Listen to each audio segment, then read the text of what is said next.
मैं doctor IP Singh आप सभी का अभिनंदन करता हूं। जैसा कि अजय पाल जी ने आपको बता रखा है, मैं बम्बावड़ में हूं कार्यरत, और जहां पर लकवा फालिस का इलाज होता है बम्बावड़। अगर मेरी किसी को ज़रूरत हो तो मुझे याद करना। वैसे हम उदय संस्था चलाते हैं और ये संविधान पे काम करती है। हमारी टीम पीछे बैठी हुई है, आप हमारे डिस्प्ले देख सकते हैं, हमारे नंबर ले सकते हैं। मुझे 2 मिनट का टाइम मिला है तो 2 मिनट में अपनी बात रखता हूं। आप देखते हैं, मैं अपनी कम्युनिटी पर थोड़ी सी बात करता हूं। हमारी कम्युनिटी एससी समाज में बेरोजगार हो सकते हैं, अनपढ़ भी हो सकते हैं, अशिक्षित भी हो सकते हैं, लेकिन आतंकवादी नहीं हो सकते। इस देश को जब जब जरूरत पड़ी है तब इस देश के सम्मान के लिए हमेशा हमारी कम्युनिटी आगे आई है। मैं आपको एक उदाहरण से बता सकता हूं। आज जो लोग कहते हैं कि संविधान हट जाएगा तो मनुस्मृति आ जाएगी, बहुत सारे आपने वीडियो देखे होंगे कि संविधान हट जाएगा तो मनुस्मृति आ जाएगी। मेरे सामने साथियों, ये बात अधूरी है। पूरी बात यह है कि संविधान के ना होते हुए भी आपने देखा होगा आज जिनकी हम जयंती मना रहे हैं, रविदास जी, उन्होंने भी संविधान ना होते हुए लोगों के कल्याण के लिए काम किया था। फूले साहब ने भी कल्याण के लिए काम किया था, बाबा साहब ने भी कल्याण के लिए काम किया था। तो हमारा हमेशा से उद्देश्य रहा है, इस कम्युनिटी से हमेशा से उद्देश्य रहा है कि मानव की समानता, मानव की एकता, मानव की जरूरतें सर्वोपरि है, सबसे पहले है। तो हमने हमेशा संविधान को ना होते हुए भी मानव एक समान की बात हमेशा की है। हमेशा हम लोग इस बात में आगे रहे हैं।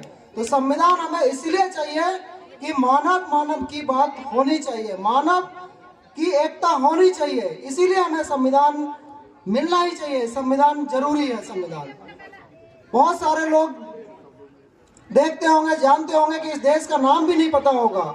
आपने बहुत सारे अच्छे नेताओं के नाम देखा होगा, टीवी पे बोलते हैं इस देश का नाम, कोई हिंदुस्तान बोलता है, कोई सोने की चिड़िया बोलता है, कोई अलग अलग बोलता है। जबकि पहले ही संविधान के पहले ही पेज में इस देश का नाम लिखा हुआ है। बाबा साहब ने बहुत अच्छा नाम लिखा हुआ है। उस देश का नाम क्या लिखा हुआ है? भारत, इंडिया। चाहे इंग्लिश में बोल दो चाहे हिंदी में, ये पहला आपने संविधान का लेक्चर पढ़ लिया, ये समझ लो, पहला आर्टिकल ये लिखा है संविधान में। तो जैसे जैसे आप आगे संविधान को पढ़ोगे वैसे वैसे आपको नई नई चीजें और पता चलती जाएंगी, और चीजें होती जाएंगी। मैं 2 मिनट आपके बोल लूंगा सर, एक कहानी के माध्यम से, फिर आपको बताता हूं मैं। आपको समझ में आएगा कि हम लोग अभी कहां पर हैं, क्या है। एक सज्जन थे, वो किसी के घर पे गए। आप उनका नाम गौतम बुद्ध ही ले सकते हो। गौतम बुद्ध किसी के घर पे गए और बहुत बड़े वो इंजीनियर थे जिनके घर पे वो गए थे। इंजीनियर ने बुलाया खाना खाने के लिए कि आप मेरे घर पे आइए, मैं आपको खाना खाने के लिए आमंत्रित करता हूँ। और जब उन्होंने आमंत्रित किया, बहुत बड़े इंजीनियर थे। इंजीनियर भी किसमें थे? मकान बनाते थे। वो बहुत अच्छा मकान बनाते थे। लेकिन उन्होंने जब अपना घर में उन्हें खाना खिलाया तो घर के सामने क्या टांग रखा था? एक चप्पल। घर के सामने एक चप्पल टांग रखी थी जिससे नजर ना लगे, और एक गागर टांग रखी थी जिससे नजर ना लगे। घर को नजर ना लगे, इसलिए उन्होंने वो दोनों चीजें टांग रखी थी।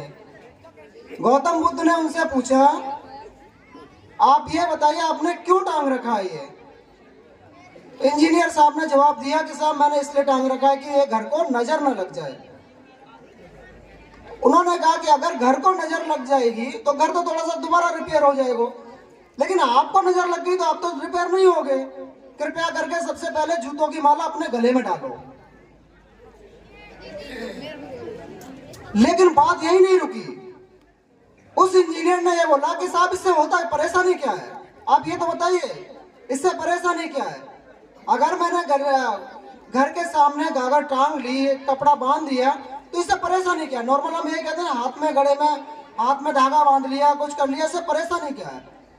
उनका सीधा सा जवाब था कि परेशानी आज नहीं है, परेशानी अगली पीढ़ी को हो जाएगी।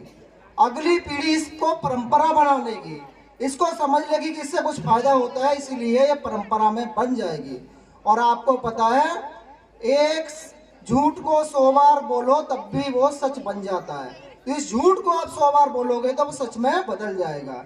इसीलिए इस झूठ को यहीं पर खत्म कर दो।